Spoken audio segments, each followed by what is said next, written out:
What up, everybody? It's your boy CG back at you guys again with more crypto news. Now, I know that I've been MIA for a little bit, guys, for the last couple of days, but to be honest with you, I haven't really seen anything that I myself felt was noteworthy to bring to you guys on the channel.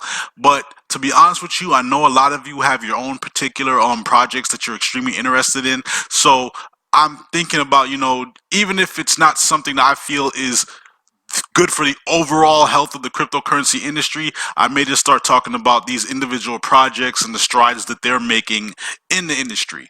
But without further ado, let's get straight into it. First piece of news: London Stock Exchange parent assigns financial barcodes to 169 cryptos.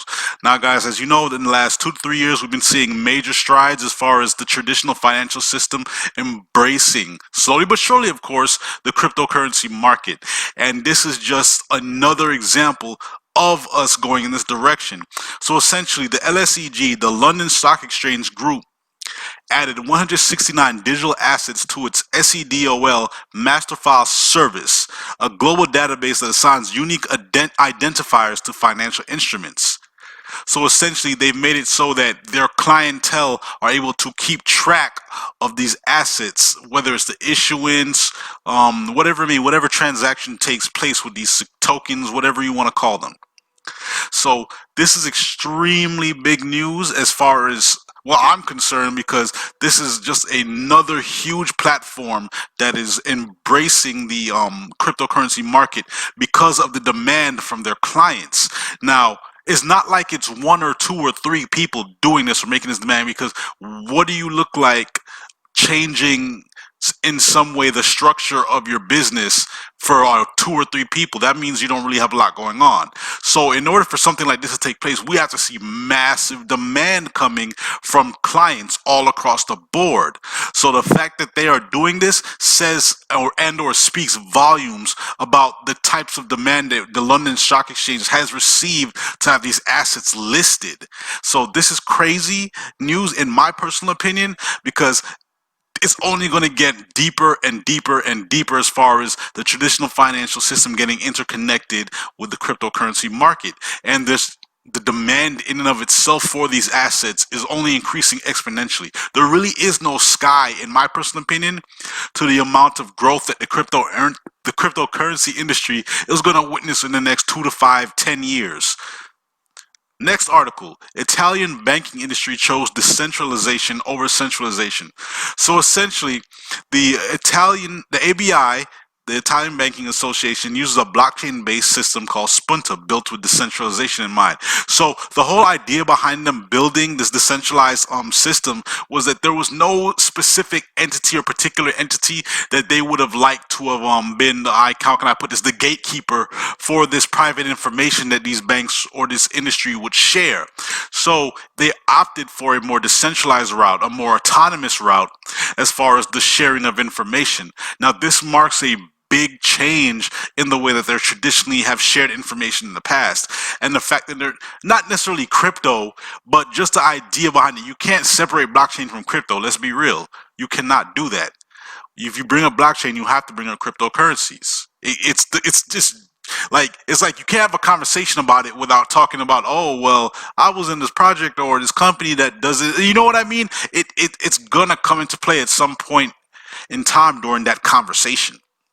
So the fact that the banks are seeing this great use cases, these great use cases for blockchain, is extremely positive news and information, in my personal opinion.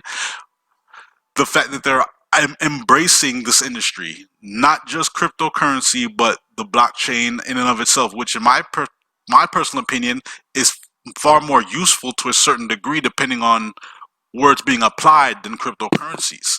So I'm really looking forward to seeing more banks start embracing the technology, as well as a lot of banks out there are also embracing cryptocurrencies in their systems. And who knows, this may also be the gateway for these banks to start introducing cryptocurrencies to their establishments.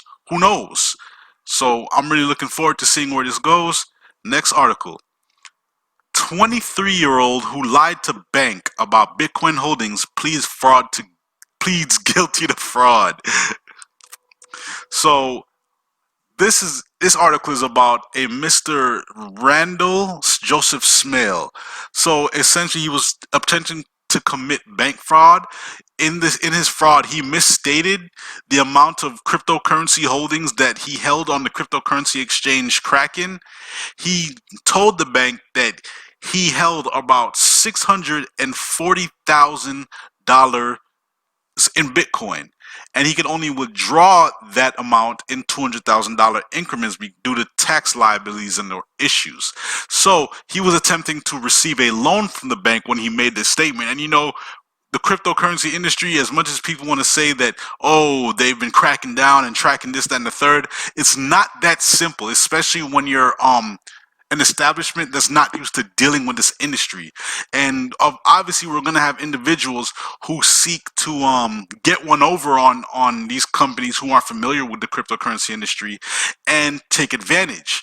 And to be honest with you, as much as I am one for fighting the establishment, trying to avoid unfair laws or rules that are being placed on us, we also have our idiots. And Mr. Randall Joseph Smale is one such idiot who chose to do the stupid route. I mean, come on, there are so many other things you could have done that wouldn't have put you in this predicament. And the fact that he only received $1,800 of the loan, and he is facing a maximum of 30 years in prison and $1 million fine for committing. Can you imagine that? You don't even have the $640,000. You got $1,800 in a loan, and you got $1 million fine potentially, and a potential 30 years in prison. So, man, you just killed yourself right there, man. You just ruined your life potentially. So, man, I hope that he gets off with a slap on the wrist, because I don't feel like anybody deserves prison, especially when this comes to if you're not taking anybody's life, or wronging anybody, like this particular person, you're violating anybody's personal freedoms. I don't feel like you do belong behind bars. But hey, he chose this. It's not up to me to say whether he deserves it or doesn't deserve it. But what I will say is, I hope that he's able to learn from this and still be able to go on with his life. But anyway, everybody, this has been today's news. I'll be back with you guys again tomorrow after some business I have to handle, and I'll be bringing you guys some more information or news articles that I think that you guys, if there's nothing interesting that I think you guys may find some appeal in. But anyway, this has been your boy CG. Peace. I'm out, everybody. Have a great night.